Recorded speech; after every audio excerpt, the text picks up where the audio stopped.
할렐루야. 네, 오늘 예배 오신 여러분 환영을 축복합니다. 오늘은 어린이날 주일로 지킵니다. 어린이와 같은 마음으로 우리 함께 진실과 순수함으로 나아가도록 하겠습니다.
제자 중에서 누가 크냐 하는 변론이 일어나니 예수께서 그 마음에 변론하시는 것을 아시고 어린아이 하나를 데려다가 자기 곁에 세우시고 그들에게 이르시되 누구든지 내 이름으로 이런 어린 아이를 영접하면 곧 나를 영접하는 것이요 또 누구든지 나를 영접하면 곧 나를 보내신 이를 영접함이라.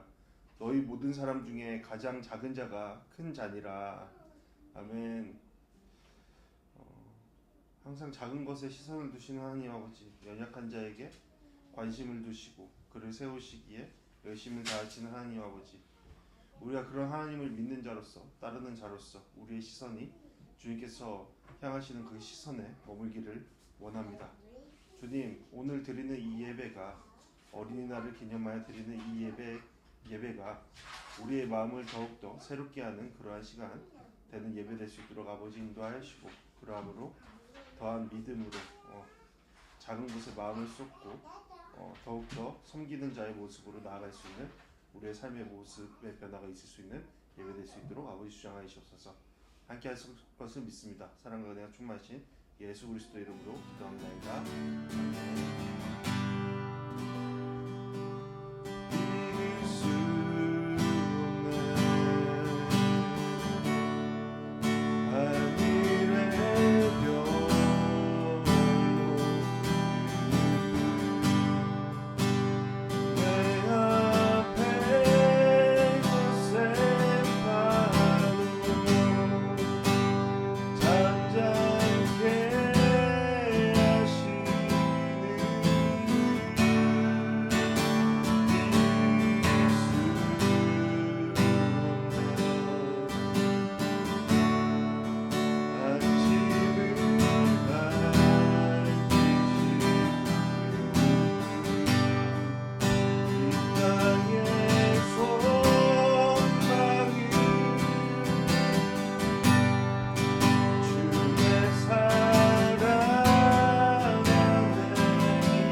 함께 부르시면서 준비하신 내용을 주님 앞에 올려드리겠습니다.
시간 다 같이 사도신경 하심으로 우리의 신앙을 고백하겠습니다. 나는 전능하신 아버지 하나님 천지의 창조주를 믿습니다. 나는 그의 유일하신 아들 우리 주 예수 그리스도를 믿습니다. 그는 성령으로 잉태되어 동정녀 마리아에게서 나시고 본디오 빌라도에게 고난을 받아 십자가에 못 박혀 죽으시고 장사된 지 사흘 만에 죽은 자 가운데서 다시 살아나셨으며 하늘에 오르시어 전능하신 아버지 우편에 앉아 계시다가 거기로부터 살아있는 자와 죽은 자를 심판하러 오십니다. 나는 성령을 믿으며 거룩한 공교회와 성도의 교제와 죄를 용서받는 것과 몸의 부활과 영생을 믿습니다. 아멘. 네, 감사합니다. 네, 교회 소식 전하겠습니다. 네, 오늘 예배 오신 모든 분들 환영하고 축복합니다. 5월의 달, 네, 날씨가 참 좋은데 날씨가 좋아진 만큼 우리의 영혼도 더욱더 밝아지는 그러한 나날들 되었으면 좋겠습니다. 오늘 예배는 들꽃교회 유튜브 채널에서 다시 보실 수 있고요. 그리고 여러분들이 저번 주에 이제 보셨겠지만 요한복음 묵상 말씀이 올라갑니다. 성경 공부를 전적으로 하려다가 더욱더 이제 좀 그러니까 흔히 말하는 전문가라는 게 어디 있겠어요? 근데 이제 어쨌든 그 성경을 연구하는 뭐 신학생들이나 아니면 그 정도의 어떤 깊이로 다루려다가 그게 얼마나 큰 유익이 있을까 그런 생각을 좀 했습니다. 그러면서 우리가 오히려 이 말씀을 갖고 세상으로 올바로 해석하고 나아가는 게 훨씬 더 유익이 되겠다라는 생각에 그렇게 이제 계획을 하고 올렸습니다. 그러니까 여러분들이 보시면 그 의도를 읽으시리라 생각합니다. 그러니까 교재도 같이 이렇게 나눠지니까요. 교재 보시면서 한 영상 보시고 그리고 교재를 통해서 거기에 답도 하시고 그리고 기도도 하시고 그러시면서 여러분 스스로 좀 우리 그 교회 다이어리 있잖아요. 거기에다가도 좀 그것도 잘 이렇게 기록하시고 그러시면서 본인의 일주일 동안의 그 공백들 시간들을 잘 메꿔가면 좋겠습니다. 잘 이용하시기 바랍니다. 기도도 열심히 하시고요. 네, 오늘은 어린이 주일로 지킵니다. 그래서 우리 교회에 하나밖에 없는 우리 로아 어린이를 하나님의 마음으로 그러니까 대신하여서 축하하기를 바랍니다. 로아 어린이 앞으로 나와주실래요? 네? 앞으로 나와주세요. 왜요? 와, 이거는 들꽃교회에서 로아 어린이를 위해 준비한 선물입니다. 일로 앞으로 나와주세요. 네. 앞으로 더 주님 안에서 더 행복하게, 씩씩하게, 이쁘게 자라나길 바래요. 네. 축하드려요. 목사님 기도할게요. 일로 오세요. 기도할게요. 하나님 아버지, 이 아이에게 주님의 선하신 방법들을 알려주시고 주님께서 계획하신 길을 알려주셔서 주님의 은사대로 주님의 뜻대로 이 아이를 주님의 영광을 위해 사용하여 주시옵소서. 이 아이의 삶 가운데 좋은 관계와 만남들 이룰 수 있도록 하여 주시고 그리고 그곳에서 세상의 빛과 같은 소금과 같은 존재로 나아갈 수 있도록 주님 축복하여 주시옵소서. 이 모든 말씀 주 예수 그리스도의 이름으로 기도합나이다. 아멘. 우리 다 같이 하나님께서 오늘 우리 가운데 주신 말씀 누가복음 말씀을 저렇게 누가복음 21장 26절에서 28절까지의 말씀 함께 보시겠습니다. 누가복음 21장 26절에서 28절까지의 말씀 제가 쭉 읽어 가겠습니다. 하늘의 세력들이 흔들릴 것이니 사람들이 세상에 닥쳐올 일들을 내다보고 너무나 두려워 기절할 것이다. 그때 사람들은 인자가 구름을 타고 능력과 큰 영광 가운데 오는 것을 보게 될 것이다. 이러한 일들이 일어나기 시작하거든 너희는 일어나 머리를 들라 높이 들라 너희의 구원이 가까이 왔기 때문이다. 아멘. 네. 오늘은 누가복음 21장 26절에서 28절까지의 말씀으로 여러분과 말씀 나누겠습니다. 오늘 말씀의 제목은 물을 마시는 시간이 필요하다입니다. 물을 마시는 시간이 필요하다.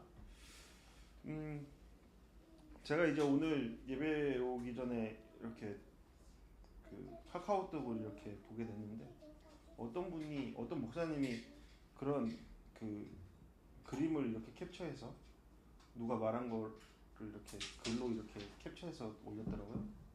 그걸 보니까 그런 거예요. 한 사람을 제자로 삼기 위한 교회는 느릴 수밖에 없다.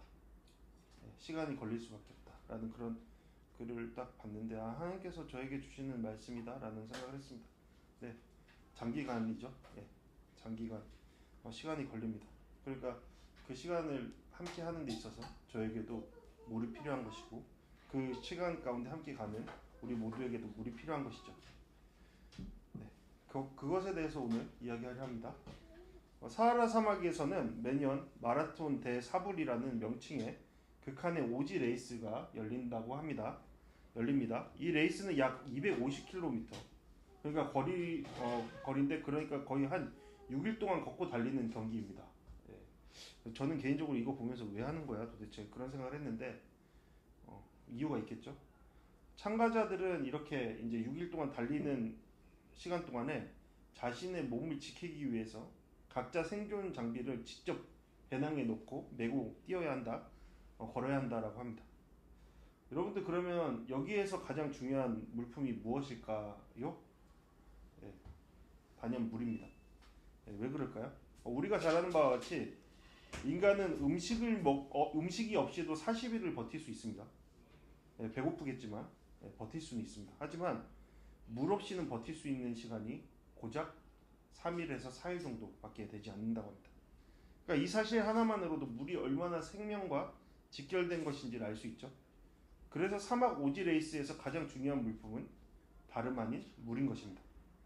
그러니까 물이라는 것은 뭐죠? 생명 그 자체, 생명을 의미한다라는 겁니다. 그런데 이 레이스가 진행되는 동안에 문제가 있습니다. 레이스를 하는 사람 중에 사람들이 자꾸 물을 마셔야 할 때를 잊는다라는 것이죠.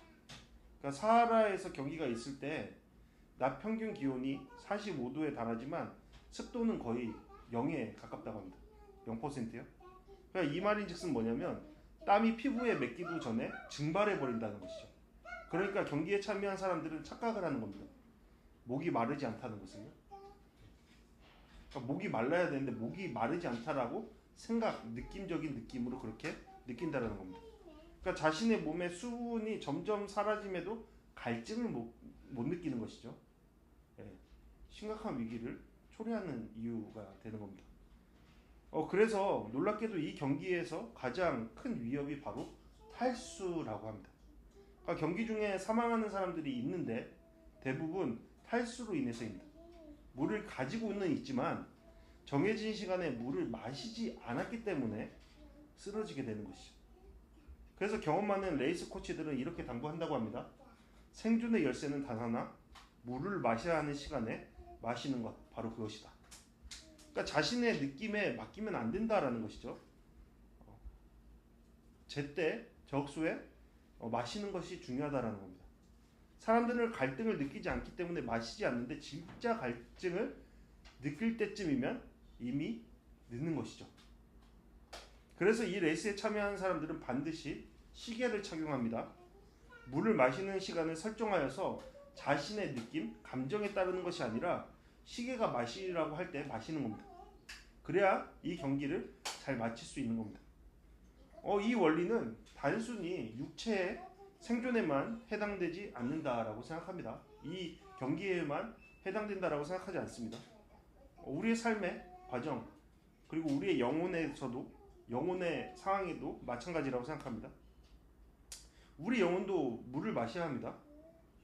그리고 그 물은 뭐죠? 바로 생수 되시는 예수님이십니다. 그런데 우리는 너무나도 자주 그 사실을 잃어버리죠. 그래서 영적 탈수 증세를 일으킨 끝에 사망 상태에 이르게 됩니다. 우리의 영혼은 우리의 몸을 지배하는 것이죠. 그러니 영혼의 사망은 육체의 사망을 의미하는 것이기도 합니다. 그러니까 이것을 우리가 잘 조절해서 가는 것, 잘 마시면서 가는 것이 매우 중요한 것이죠.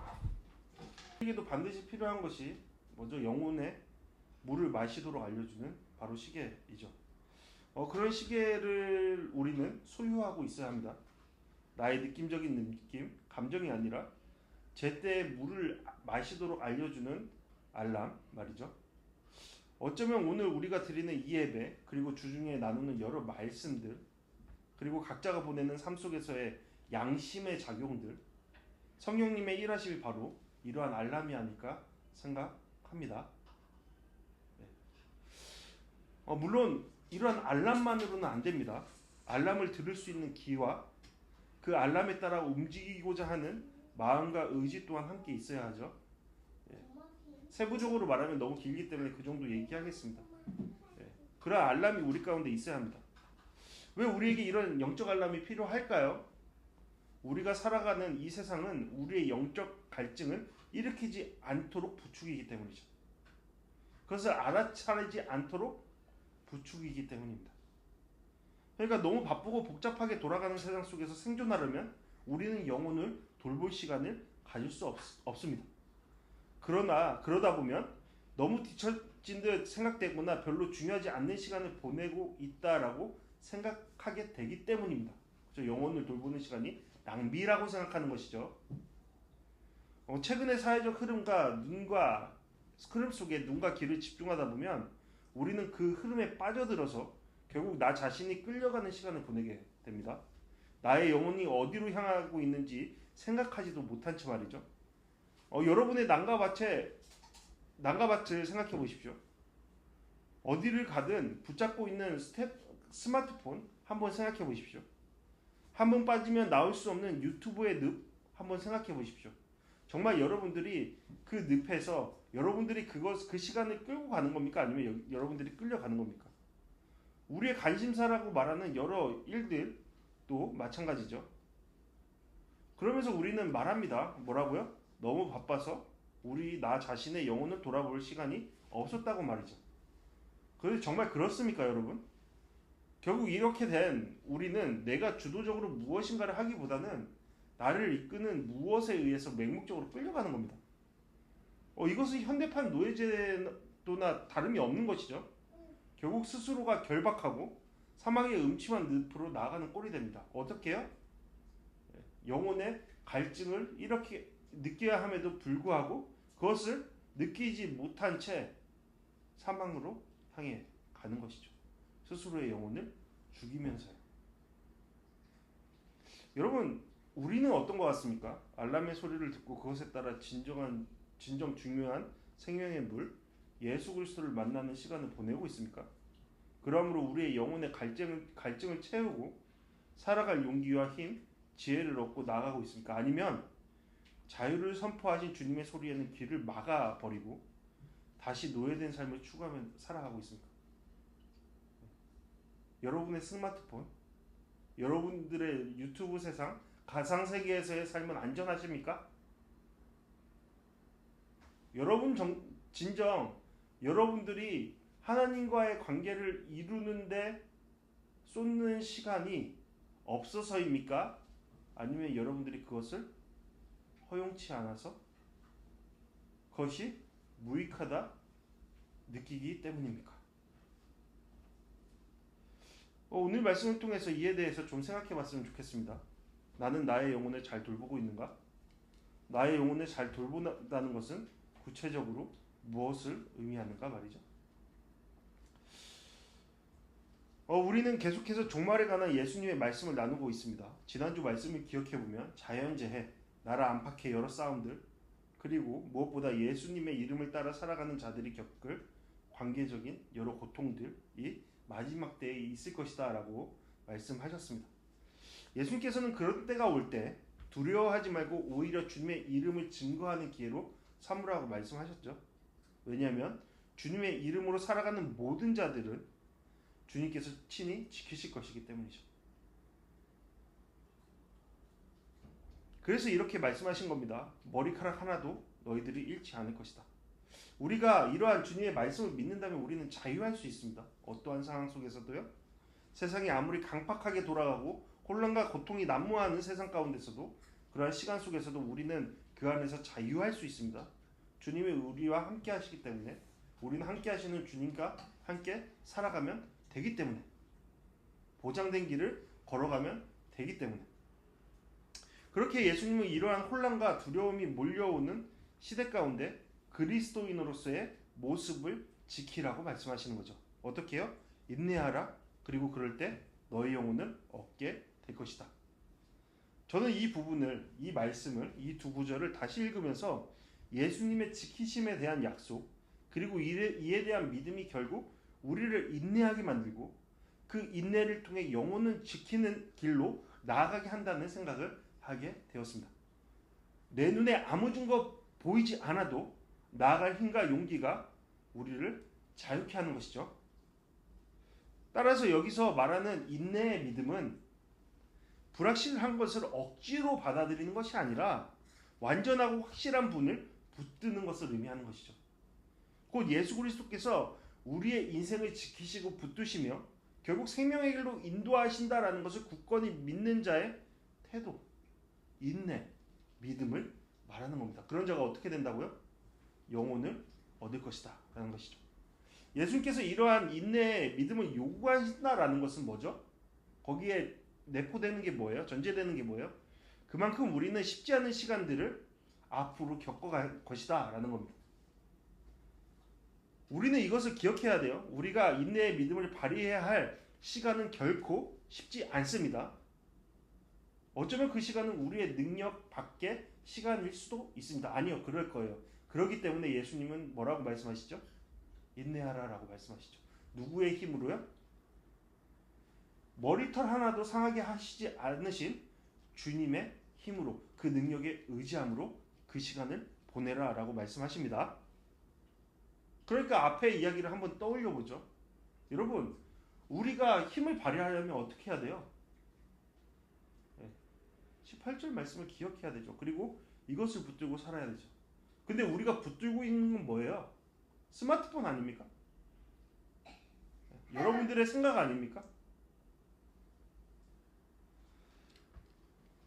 우리가 인내의 믿음을 발휘해야 할 때의 상황은 이어지는 말씀을 통해 확인할 수 있습니다.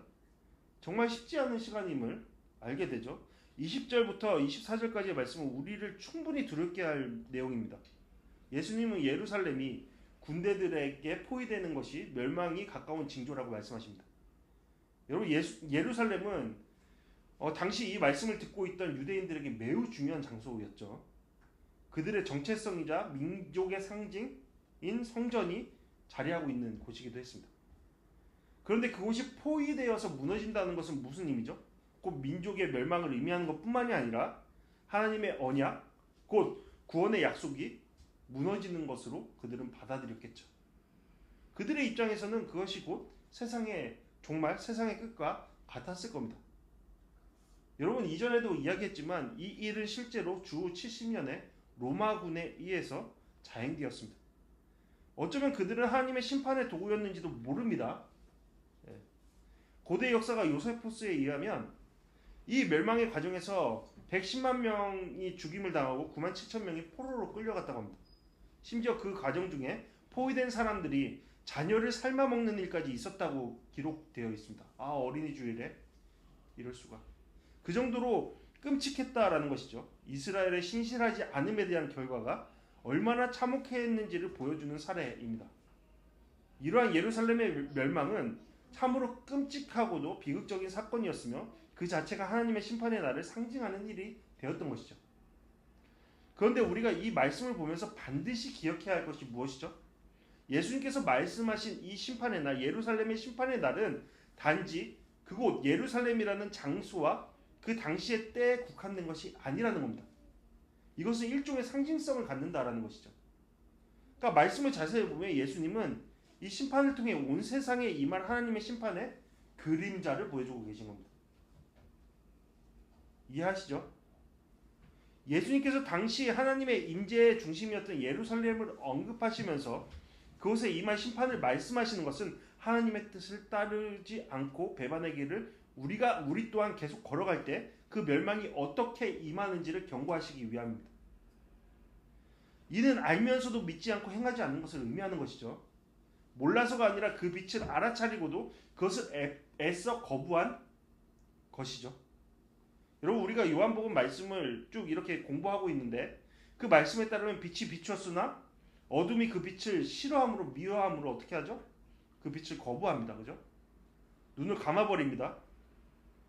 그러니까 이러한 어둠을 사랑한 자의 결말은 뭐와 같다라는 거예요. 예수님의 말씀은 포위된 예루살렘과 같다. 같을 것이다. 라는 경고의 메시지인 것이죠. 여러분, 이러한 경고는 오늘을 살아가는 우리의 삶의 자리에도 동일하게 적용되는 겁니다. 따라서 우리가 인내하며 믿음을 지키는 삶을 잃어버릴 때 어떻게 된다는 거예요? 우리 또한 역시 그러한 심판의 한가운데 설 수 있다는 사실을 이 말씀을 통해 분명하게 말씀해 주고 계신 것입니다. 여러분, 이러한 심판의 징조들은 마지막 때가 가까울수록 더욱 강하게 나타날 겁니다. 사람들이 너무 두려워서 어떻게 된다고요? 기절할 정도가 될 것이다 라고 말씀하십니다. 예수님은 마지막 때가 되면 세상이 더욱 심각한 상태로 치닫게 되고 괴로움과 혼란이 가중될 것이다 라고 말씀하십니다. 하나님께서 창조하신 세계 전체가 흔들리는 날이 올 것이라고 한 겁니다. 해와 달과 별, 모든 천체와 우주와 이 땅의 모든 것들, 우리가 여기서 주목해야 할 것은 이러한 현상들이 나타날수록 사람들의 마음속에 의심과 불확실함이 깊어질 것이다 라는 것이죠. 여러분, 우리의 삶을 한번 생각해 보십시오. 여러분들이 왜 스마트폰을 그렇게 붙들고 있습니까? 여러분들이 왜 무엇인가에 그렇게 중독되어 있습니까? 여러분들이 왜 무엇인가에 끌려다니면서 자신이 진정 해야 될 일들을 하지 못하고 여러분들의 문제의 근원의 것들을 해결하려 나아가지 못하고 있습니까? 왜 그런 것이죠? 무엇이 여러분들의 눈을 가리고 있는 겁니까? 네, 의심과 불확실성이죠. 그리고 이것은 단지 세상 사람들의 문제가 아니라 인내의 믿음을 보여야 할 우리 그리스도인에게도 강력한 영향을 줄 수 있는 문제라는 겁니다. 사람들은 세계 도처에 벌어지는 무시무시한 재난과 혼란 속에서 어쩔 줄 몰라 합니다. 그리고 결국 어떻게 해야 돼요? 두려움 속에 쓰러질 것이죠. 왜요? 왜 그럴까요? 그들에게는 그것을 견뎌낼 만한 능력이 없기 때문이죠. 우리는 다를까요? 그곳에 속한 우리 그리스도인들마저도 심각한 영향을 받게 되죠. 당연히 여러분들 받고 있잖아요. 여러분들 삶 속에서 충분히 그것을 받으면서 살아가고 있잖아요. 여러분, 지금까지 살펴본 말씀의 내용이 매우 무겁고 우울하죠. 네, 저도 그래요. 전하는 입장에서. 그러나 이것은 실제 일어날 일입니다.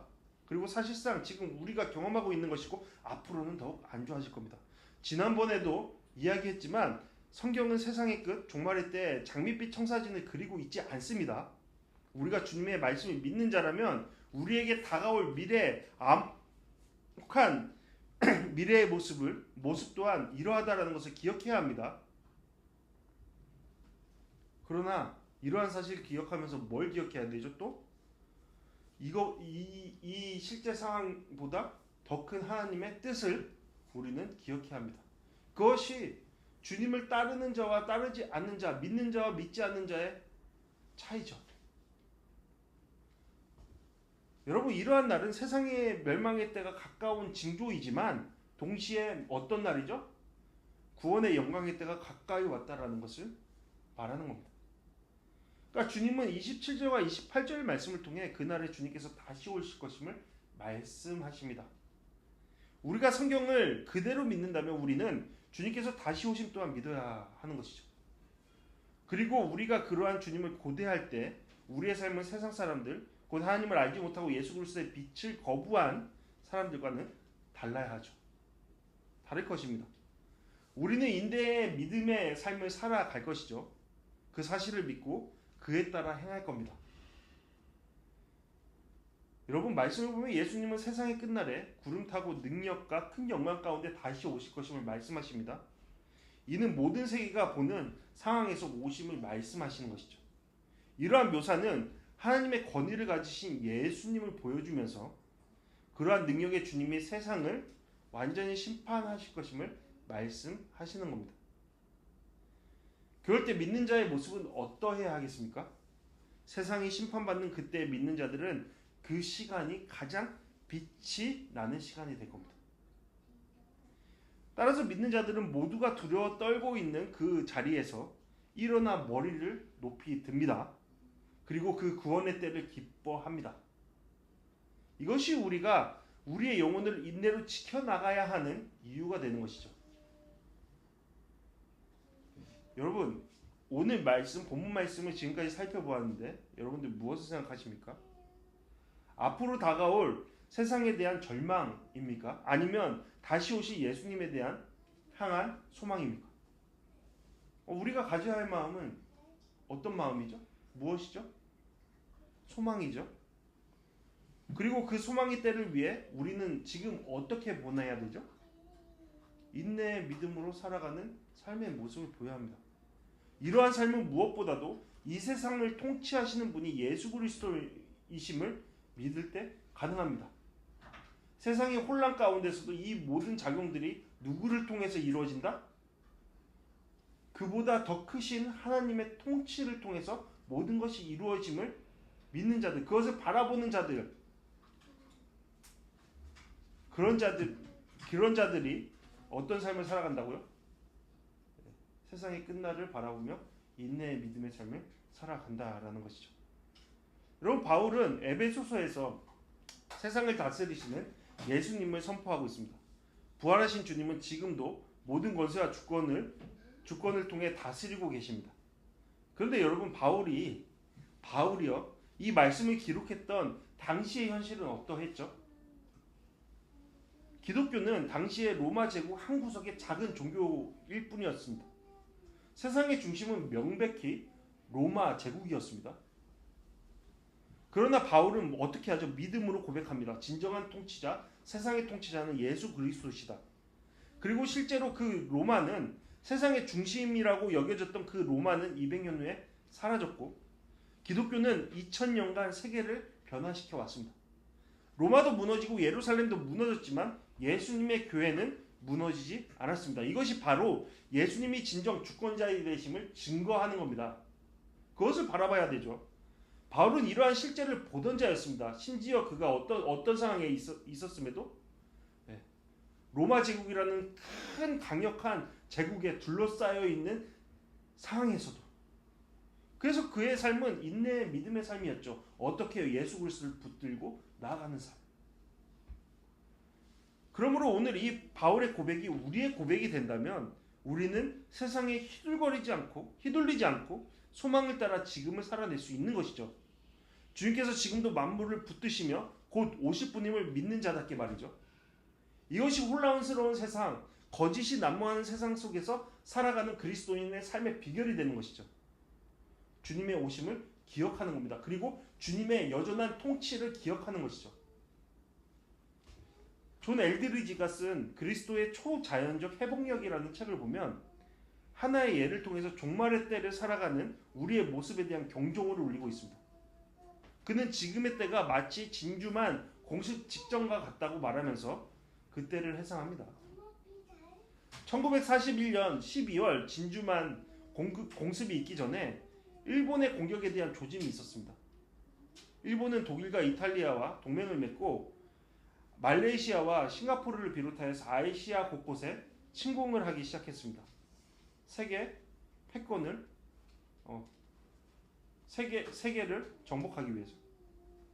이에 미국은 일본의 자산을 동결하고 원유 운송을 막았습니다. 지금도 그렇지만 그때도 그러했습니다. 모든 교역과 거래가 중단을 했습니다. 양국 간의 긴장이 최고조로 고조되었고 경고의 신호는 계속해서 나타났습니다. 군의 암호 해독 전문가들은 혹시 모를 사태를 대비해서 밤낮으로 작업했습니다.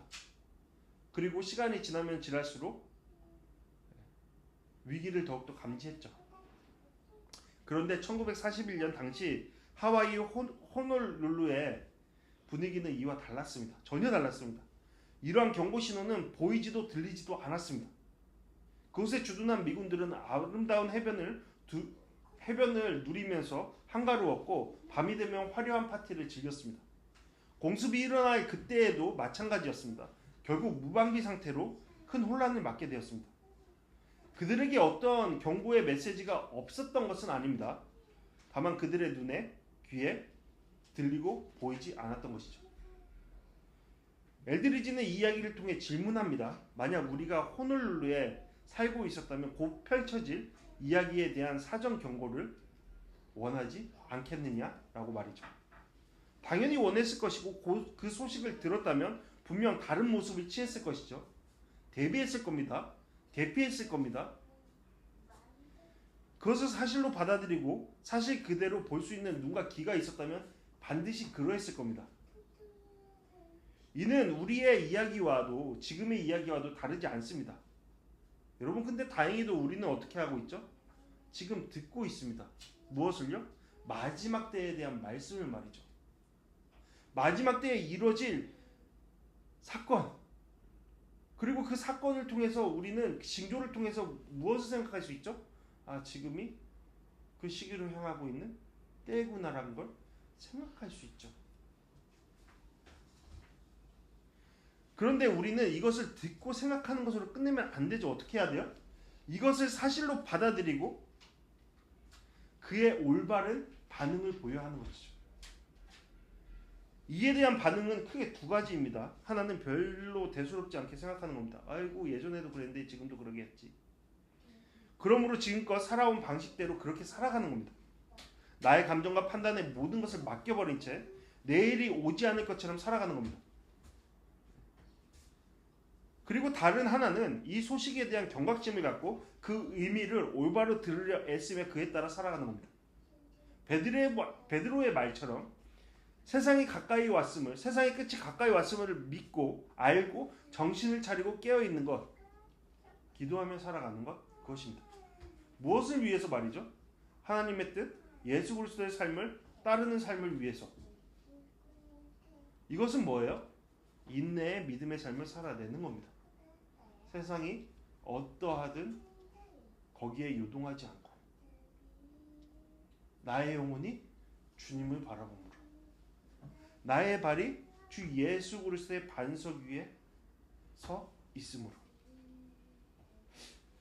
여러분, 그렇다면 이 두 가지 중 우리의 선택은 무엇이죠? 요한복음 4장 말씀을 보면 예수님과 영적 탈수의 지경에 놓인 한 여인의 만남을 이야기하고 있습니다. 이야기에서 여인은 자신의 갈증 가득한 삶 가운데 찾아오신 예수님에 대해 자신의 삶의 절망의 끝자락에 사망의 그늘 아래 살아가던 자신의 삶 가운데 찾아오신 예수님을 향해 결국 올바른 반응을 보이죠. 예수 그리스도를 통해서만 자신의 삶이 궁극적인 갈증이 해결된다는 것을 깨닫게 되었기 때문이죠. 예수님을 만나기 전에는 그녀는 그것을 알지 못했습니다. 자신의 상황이 괜찮다고 생각했던 것은 아니었습니다. 거의 영적 탈진 상태에 놓여 있었습니다. 그러나 그것을 알아차리지도 못했고 자신의 갈증의 원인도 그것을 해결할 답도 찾지 못하는 상태였습니다. 혼란한 상태였죠. 두렵지만 그 두려움의 원인도 해결도 할 수 없는 그러한 상태였던 겁니다. 그러니까 그 여인은 그러한 상황을 어쩌면 당연하게 여겼을지도 모릅니다. 왜냐하면 자기가 살아가는 그 세상에 많은 이들이 그렇게 살아갔던 까닭이죠. 그러나 빛 대신 예수님께서 그녀의 삶을 조명하실 때 그녀는 자신의 갈증의 원인을 알게 되었죠. 해결의 방법을 알게 되었습니다. 그것은 바로 오직 예수 그리스도만이 채울 수 있는 영적 갈급함이라는 것을, 영적 체험이라는 것을 알았던 것이죠. 그것을 알자 사마리아 여인은 올바로 반응합니다. 주님께로 나아갑니다. 주님께 자신의 삶의 연약함을 아뢰입니다. 회개했다라는 것이죠. 예수님이 아닌 다른 것으로 채우려 했던 그의 삶의 모습을 돌이켜서 진정한 주인 되시는, 그것을 해결해 주시기에 합당하신 주님께 나아갔다는 것이죠. 생수의 근원 되시는 예수님과 함께 살아가는 삶, 예수님께 배우고 그분을 따르며 그분의 뜻에 따라 인내하는 삶을 살아가기를 결정한 겁니다. 일시적인 것이 아니라 그의 삶 전부를 드리고 그의 삶의 끝이, 그의 삶이 다하는 그날까지, 주님께서 다시 오는 그날까지 주님과 함께 살아가는 삶을 선택했다라는 것이죠. 여러분, 우리에게도 이러한 사마리아 여인과 같은 모습이 요구됩니다. 왜죠? 우리는 뭐라고 고백하는 자들이에요?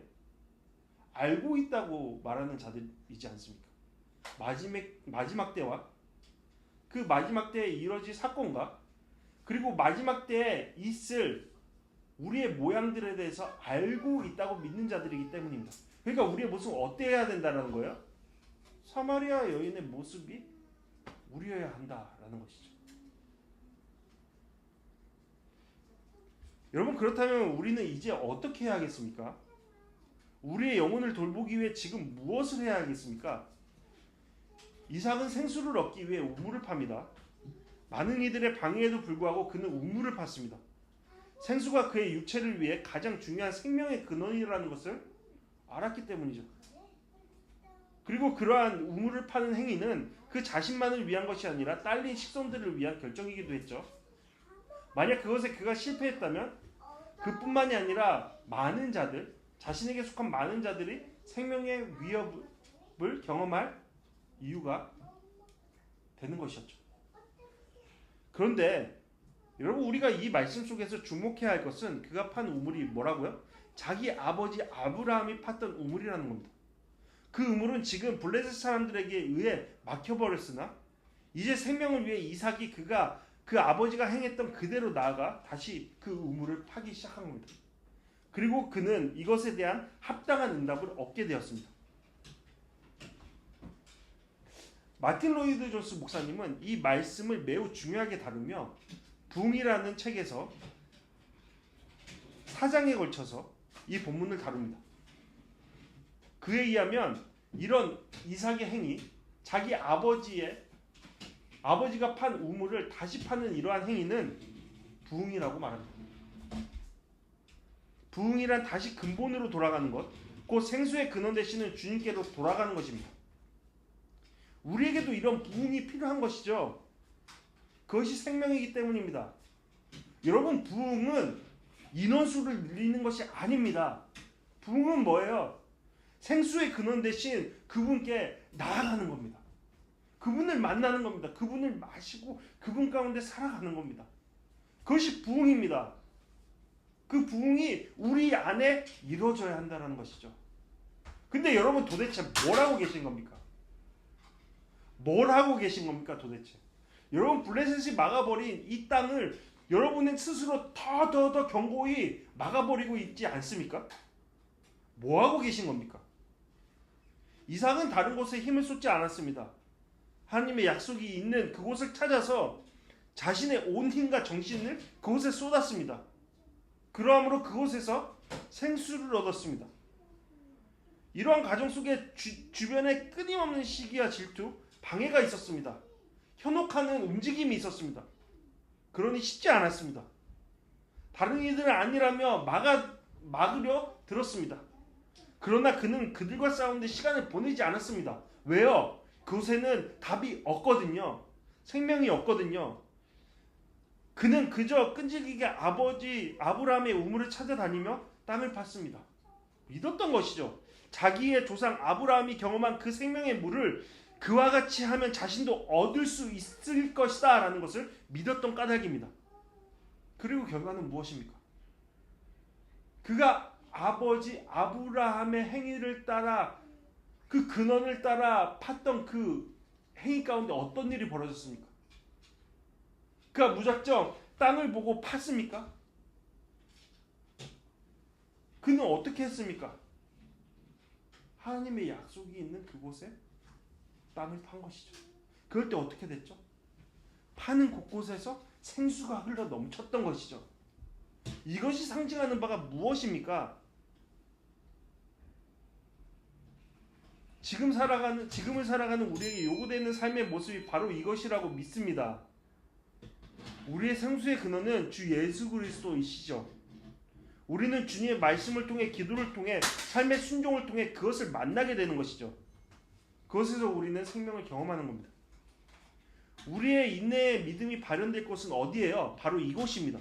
우리의 우물이신 예수님을 향해 나아가는 겁니다. 그것을 지체하지 말고 끊임없이 우리는 나아가야 합니다. 우리 가운데 오신 그분과 함께 살아가는 것이죠. 그것은 우리의 감정이 아니라 우리의 습관적이고 의지적인 삶의 태도를 통해 나타나는 겁니다. 정해진 시간에 성경을 읽고 기도하며 주님의 음성을 듣고 순종하는 삶을 살아내는 겁니다. 그것입니다. 근원으로 돌아가는 겁니다.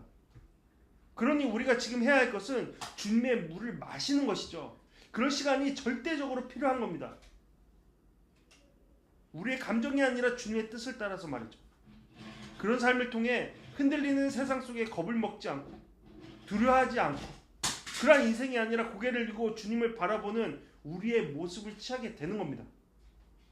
그럴 때 우리는 보게 되는 것이죠. 뭘요? 세상의 권위를 지니신 그분의 오심을 말이죠. 주님은 바로 그러한 삶으로 우리를 인도하고 계십니다. 부르시고 계십니다. 그러니까 우리는 지체하지 말아야 합니다. 지체하지 말고 생명의 근원 되신 주님을 찾아 그 의무를 찾아 나아가야 되는 것이죠. 그분은 지금 우리와 함께 하십니다. 그 부르심에 마땅히 응답함으로 나아가는 우리 모두가 되길 바랍니다. 그러함으로 생명의 물을 마시며 영생을 얻는 삶으로 나아가는 우리 모두가 되기를 간절히 바랍니다. 이 시간 다 같이 마음 무엇과도 주님을 찬양하시겠습니다.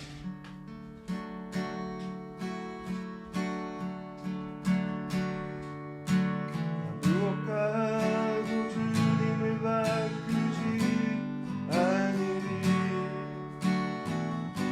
다른 어떤 은혜 구하지 않으리. 주님만이 내 삶의 도움이시니 주의 얼굴 보기 원합니다. 주님 사랑해요.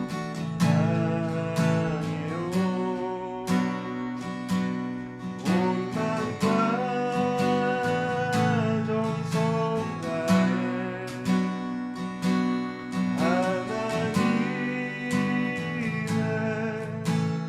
신실한 친구 되길 원합니다. 무엇과도 주님을 바꾸지 않으리. 다른 어떤 은혜 구하지 않으리. 오직 주님만이 내 삶의 도움이시니 주의 얼굴 보기 원합니다. 주님 사랑해요.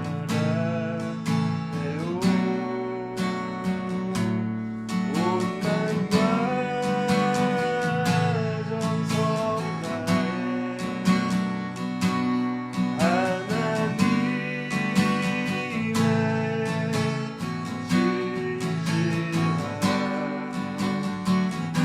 친구 되길 원합니다. 우리 다 같이 주신 말씀을 함께 기도하겠습니다.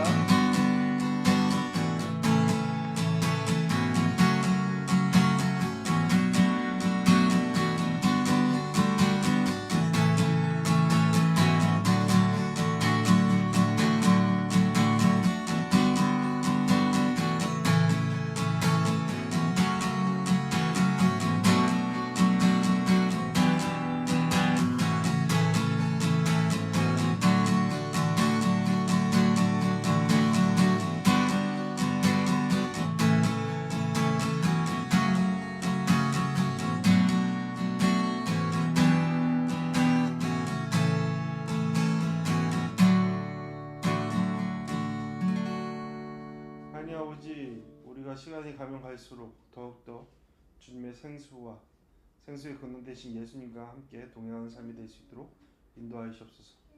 주님, 베드로가 선포했던 것처럼 마지막 때를 살아가는 우리 모두가 깨어 기도하며 주님께 나아가는 삶이 될 수 있도록 주장하시옵소서. 제발 우리 스스로를 망치는 그러한 선택들을 하지 않도록 우리 가운데 지혜를 부어주시고, 주님을 향한 세상이 무엇이라고 이야기해도 세상이 어떠한 것에 흔들지라도 현혹하여도 그것에 압도되는 것이 아니라 오직 주님의 말씀에 압도되어서 그 말씀을 붙들고 인내의 믿음으로 나아갈 수 있는 우리의 삶의 모습이 될 수 있도록, 그러함으로 주님의 다시 오심에 기뻐하며 머리를 들고 그것을 맞이할 수 있는 우리가 될 수 있도록 주님 인도하시옵소서.